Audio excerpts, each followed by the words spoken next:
पहिलीपासून हिंदी सक्तीला मनसेनं तीव्र विरोध दर्शवलाय. पाठ्यपुस्तकं विकू देणार नाही असा इशारा त्यांनी राज्य सरकारला दिलाय. भाषेचा आदर आहेच पण सक्ती सहन करणार नाही अशी राज ठाकरेंनी एक्सपोज टाकली.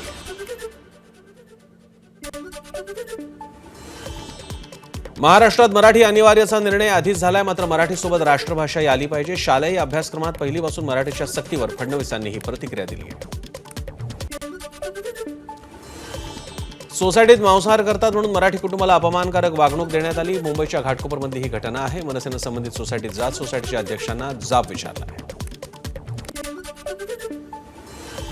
तनिषा भिसे मृत्यू प्रकरणी ससूनचा बहुप्रतीक्षित अहवाल सादर. वैद्यकीय शिक्षण सचिवांकडे मुंबईत ससूनचा अहवाल सादर. वैद्यकीय हलगर्जीपणा झाला का याचा ससूनच्या 6 डॉक्टरांकडून तपास. 2 अहवालात रुग्णालयावर ठप्प.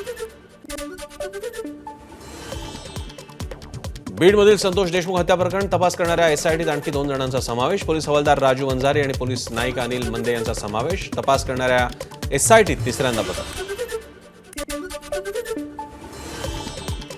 निलंबित पोलीस निरीक्षक रणजित कासले दिल्लीत असल्याची चर्चा. इंडिया गेट आणि एका पबमधील व्हिडिओ कासलेकडून पोस्ट. कासले पुण्यात शरण येण्याची शक्यता असल्यानं विमानतळावर पुणे पोलीस सज्ज. इंडियाज गॉट लॅटंट प्रकरणी रणवीर अलाहाबादियासह अपूर्व मखिजा, आशिष चंचलानी आणि जसप्रीत सिंगचे जबाब सायबर पोलिसांनी नोंदवलेत. लवकरच पहिलं आरोपपत्र दाखल केलं जाणार आहे. मुंबई पुण्यातून बिश्नोई टोळीत तरुणांच्या भरतीचे प्रयत्न सुरू झालेले आहेत. बेरोजगार गुन्हेगारी पार्श्वभूमी असलेल्या तरुणांची मुंबई पुण्यातून भरती होते. बिश्नोई टोळीत आल्यास एरियात वट निर्माण होईल, पैसे मिळतील आणि प्रसिद्धी देखील याचं आमिष दाखवलं जात आहे. गोविंद पानसरे हत्या प्रकरणी संशयित आरोपी अमोल काळे आणि शरद कळसकर यांचा जामीन अर्ज कोल्हापूर जिल्हा सत्र न्यायालयानं फेटाळलाय. याविरोधात बचाव पक्ष उच्च न्यायालयात जाणार आहे. बांगलादेशी जन्म प्रमाणपत्र घोटाळा प्रकरणी किरीट सोमय्यांकडून यवतमाळच्या पुसद पोलीस ठाण्यात तक्रार दाखल झालेली आहे. 50हून अधिक बनावट कागदपत्र पोलिसांना सुपूर्द करण्यात आली आहे. नाशिकच्या सातपीर दर्गा अतिक्रमण प्रकरणी दगडफेक करणारे एकूण 21 संशयित पोलिसांच्या ताब्यात आले. त्यातील 16 संशयितांना 3 दिवसांची पोलीस कोठडी सुनावण्यात आली. नाशिकच्या काठेगली परिसरातील सातपीर दर्ग्याचं अतिक्रमण हटवल्याच्या घटनेनंतर परिसरात तणावपूर्ण शांतता आहे. जनजीवन हळूहळू पूर्वपदावर येत आहे. खबरदारी म्हणून पोलीस बंदोबस्त अद्याप तैनात ठेवण्यात आलेला आहे. दर्ग्यासंबंधी सुप्रीम कोर्टातल्या याचिकेची माहितीच नव्हती. नाशिकचे पोलीस आयुक्त संदीप कर्णिक यांनी स्पष्टीकरण दिले. उच्च न्यायालयाच्या आदेशानुसार दर्ग्यावर कारवाई झाली. कर्णिक यांनी ही माहिती दिली. राजू शेट्टींच्या नेतृत्वात कोल्हापूर महापालिकेवर धडक मोर्चा निघाला. शक्तीपीठ महामार्गाला विरोध करणाऱ्या शिक्षकांवरील कारवाई विरोधात हे आंदोलन करण्यात आलं. आंदोलकांना कोल्हापूर महापालिकेच्या प्रवेशद्वारावरच अडवण्यात आलं. परिसरात त्यावेळी गोंधळाचं वातावरण होतं. अकोल्याच्या मलकापूर भागात काही दिवसांपासून 10 दिवसाआड पाणीपुरवठा होतोय. त्याविरोधात आक्रमक होत ठाकरेंच्या शिवसैनिकांकडून पाणीपुरवठा कार्यालयातील खुर्च्यांची तोडफोड करण्यात आली आणि पाण्याचे मटकेही फोडण्यात आले. मुंबईतील वांद्रे परिसरात ठाकरेंच्या शिवसेनेचा हंडा मोर्चा निघाला. वांद्रे एच पूर्व मनपा वॉर्डवर ठाकरेंच्या शिवसेनेनं हा मोर्चा काढला. मुंबईतील पाणी टंचाई आणि गढूळ पाणीपुरवठा होत असल्यानं ठाकरेंची शिवसेना आक्रमक झालेली पाहायला मिळाली. लातूरच्या तांडा वस्तीवरील महिलांची पाण्यासाठी पायपीट पाहायला मिळाली. नियोजनाअभावी नळाला पाणी नाहीये. जिल्ह्यातील ग्रामीण भागात पाण्यासाठी नागरिकांना हातपंपावर रात्रभर जाण्याची वेळ येते.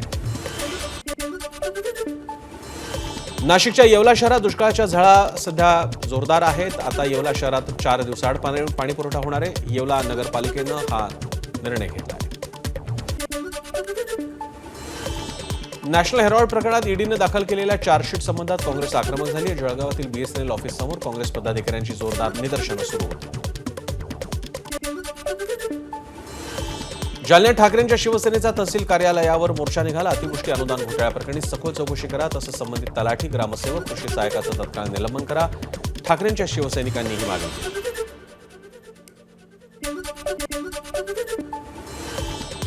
सोलापुरातील नामांकित महिला महाविद्यालयात लव्ह जिहादचा प्रकार झाल्याचा दावा हिंदुत्ववादी संघटनांनी केलाय. महाविद्यालयातील लॅब अटेंडंट असलेला उमेर शेख नामक व्यक्तीनं 7 ते 8 मुलींना प्रेमाच्या जाळ्यात अडकवल्याची माहिती आहे. वाढत्या महागाई विरोधात शरद पवारांची राष्ट्रवादी आक्रमक. धुळ्यात युवक आघाडी वाढत्या महागाई विरोधात आंदोलन. गॅस सिलेंडरची प्रतिमा जाळत दरवाढीचा निषेध करण्यात आला. अमरावतीत प्रहार संघटनेच्या कामगार संघटनेचं थाळी बजाव आंदोलन पाहायला मिळालं. जिल्हा स्त्री रुग्णालयातील कर्मचाऱ्यांच्या वेतनात 2022 ते 24 मध्ये वेतनात तफावत आढळली. या तफावतीचे 34 लाख रुपये जमा न झाल्यानं कंत्राटी कर्मचाऱ्यांनी आंदोलन केलं.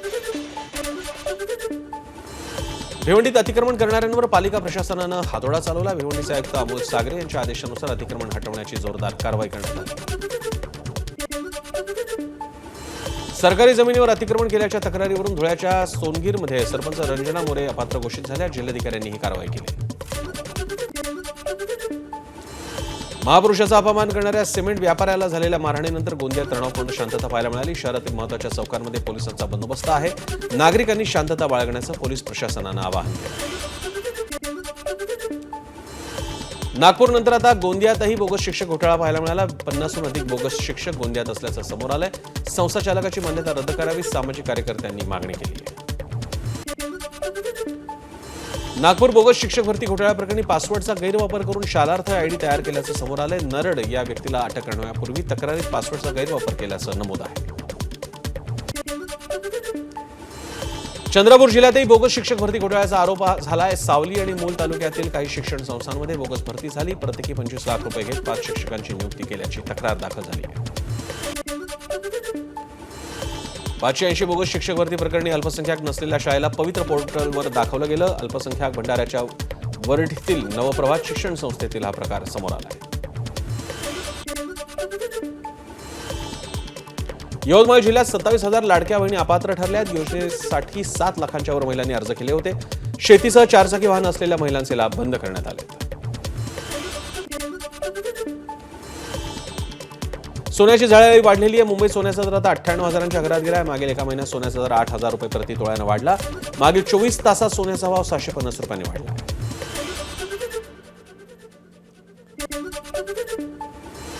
अंधेरी पूर्व ते पश्चिमेला जोडणाऱ्या गोखले पुलाचं 90%हून अधिक काम पूर्ण झालंय. मुंबई महानगरपालिकेकडून 15 मे पर्यंत गोखले पुलाच्या दुसऱ्या मार्गिकेचं काम पूर्ण करून पूल वाहतुकीसाठी सुरू करण्याची डेडलाईन देण्यात आली.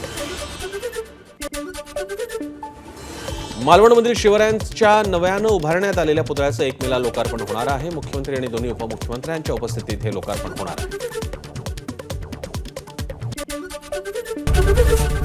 एबीपी माझा, उघडा डोळे बघा नीट.